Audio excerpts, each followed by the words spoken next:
Hi, I am Clements, and last year I had this privacy fence installed, and I am super happy with it. If you're looking to get a privacy fence and vinyl's an option, I definitely recommend it. There's basically no maintenance, it looks great. Wood's gonna definitely be cheaper, but it's gonna look awful within a few months. You have to constantly reapply protective coatings to it. Vinyl's the way to go. Now that said, mine does sit a little high up off the ground. There's a considerable gap underneath most of the panels. Now, one way to fix that would be to get a bunch of dirt and just fill all that in.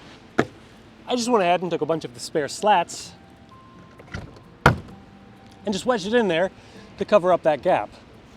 And then I just took some wooden shims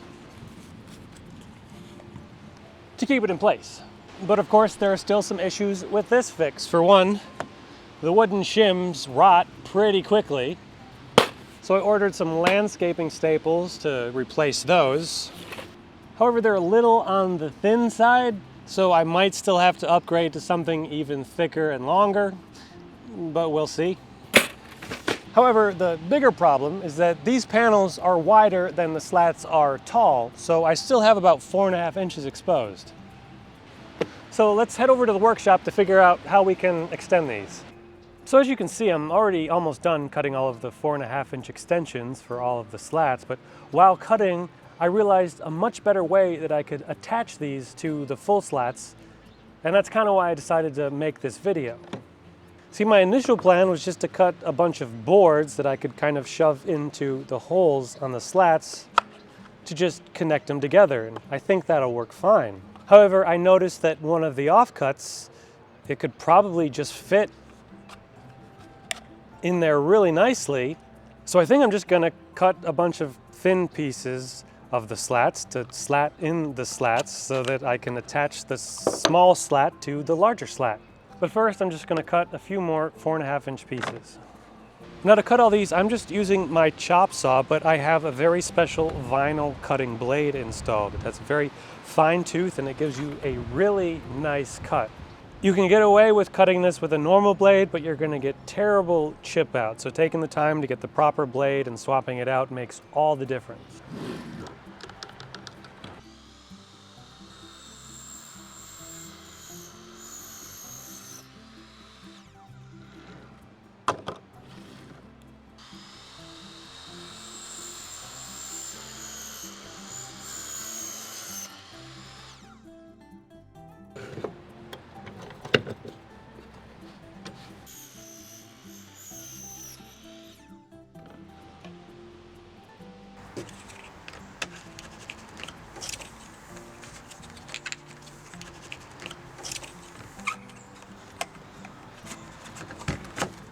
That works so well.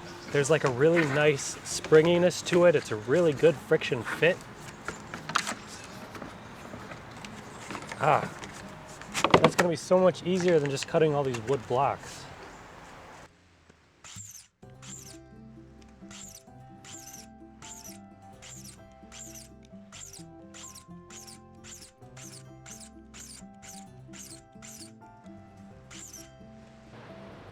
I was able to get 48 slat connectors from one spare slat. So I basically only need 1.25 spare slats to make all of the slat connectors that I need.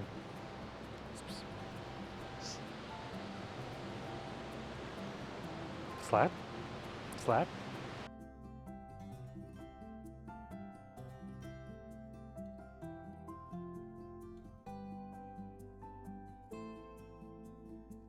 Well, this is working great. I only have a few more to do. I'm almost done. I'm so happy with how this is all going. This system is working great. These cutoffs of the slats just go in, and then my extension just snaps right on like that. It's a nice, secure fit that just works so well. And then all of these have been perfectly fitting with no gaps on either side. And even better, I was mentioning I was worried that these might not be strong enough because originally I was just putting them in like you'd put them in, and you know, they kind of lean forward and they can kind of fall over, and it really wasn't a very secure hold like I was hoping for. Then I had a bright idea. I put a nice bend into it.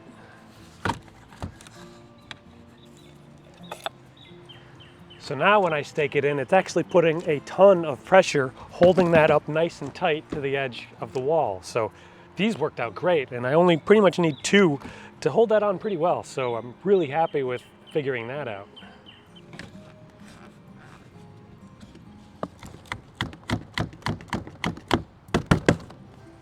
But that will about do it for this one. I really just wanted to show this solution that I came up with that I'm just super cheesed about. I just think this is so cool and so clever. Now, of course, it's probably not really going to help you. It's unlikely that you have this problem with your vinyl fence, or if you even have a vinyl fence. But it does illustrate that, you know, strange solutions are all around us, and you never know when you're going to stumble upon something, you know, kind of genius. So just always be willing and open to try something a little bit different. But my sincere thank you for watching. Once again, I am Nick D. Clements. If you're wondering, Nick is short for Nicholas, and the D stands for dig, or dirt, or dirty. Are you seriously going to burn 3D names in one video? Yes. Anyway, I'm off to make something else.